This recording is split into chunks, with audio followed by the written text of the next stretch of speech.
pecadores, enxerguem longe. As nossas crianças não são convertidas. Crianças que têm aqui 2 anos de idade, eles não são convertidos. O Gabriel que estava aqui, que nós apresentamos, ele não é convertido. O Gabriel nasceu com uma doença incurável. E essa doença do Gabriel vai levá-lo à morte. Os irmãos sabem o nome dessa doença. Gabriel nasceu pecador. E o pecado leva à morte. Todos nós nascemos assim.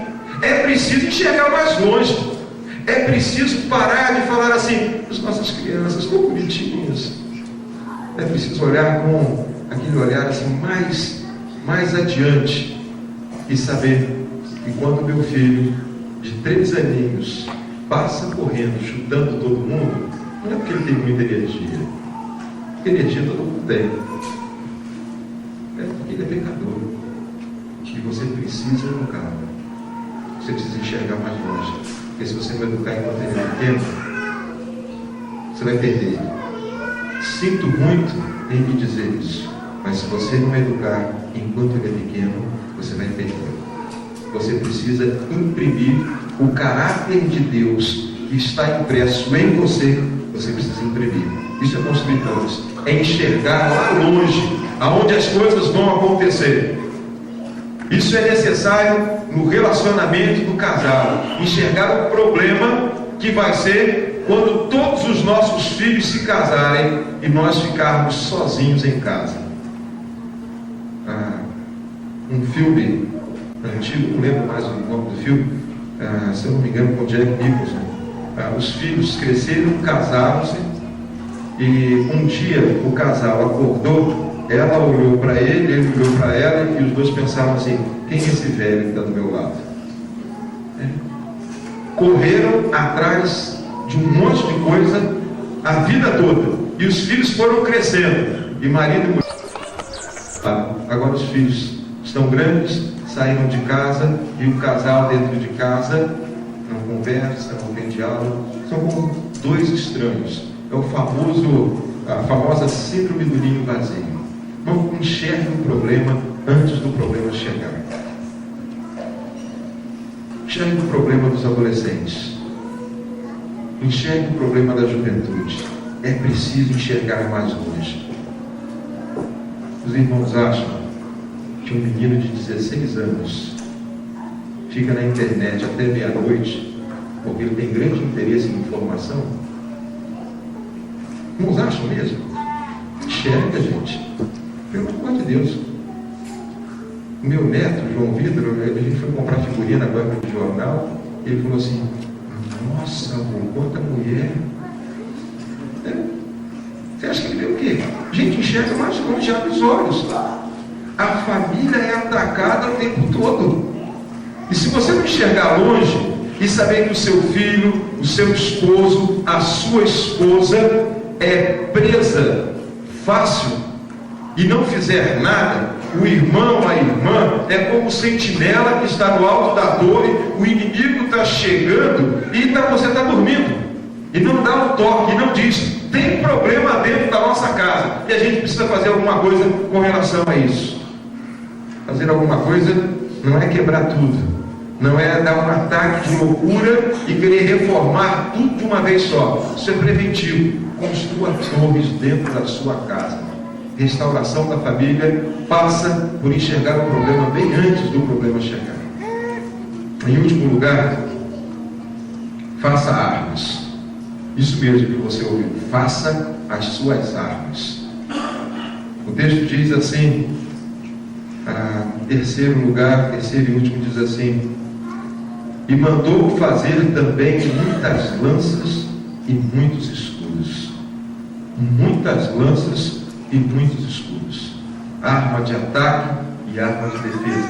E quando a gente pensa em arma, rápido a nossa mente vai lá em Efésios capítulo 6, quando fala da armadura do crente. Não tem como não pensar em armadura de crente, porque nós não vamos lutar com as mesmas armas que o mundo usa.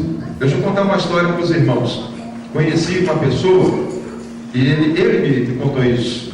Ele disse o seguinte: obviamente não é crente, não é cristão e não tinha princípio nenhum da palavra de Deus. Ele disse assim: minha esposa separou de mim, eu fiquei com os meninos. E eu tinha medo que os meninos caíssem para a homossexualidade. Então, desde criança, eu acostumei a colocar a revista de mulher pelada dentro da frente de casa. Os 2 filhos dele, depois que cresceram, eram homossexuais. Os 2 filhos. Porque ele lutou com as armas erradas. Não é assim que se faz um homem. Uma mulher não é feita pela questão sexual. Não é assim que se luta contra esse tipo de problema. O irmão precisa ter armas, mas armas de Deus. A sua arma não é a língua. A sua arma não é a força do seu braço. A sua arma não é a vara na mão dizendo que vai bater dentro de casa, vai bater em todo mundo. A sua arma não é bater na mesa e dizer assim: eu é que mando aqui nessa casa. Aliás, quem bate na mesa e diz que manda, porque já não manda mais nada. Não é assim? Quem precisa gritar e dizer é eu que mando aqui, é porque já não manda há muito tempo. Eu quero falar para os irmãos que as armas de Deus, coloca a foto aí, qual a foto que eu coloquei? Ok. As armas de Deus, esse é um texto de 2 Coríntios. As armas com as quais lutamos não são humanas, pelo contrário, são poderosas em Deus para destruir fortalezas. O inimigo bata de vontade de destruir a tua família. Não tenha dúvida disso. Ele tem vontade de destruir a tua casa. Você sabe por quê?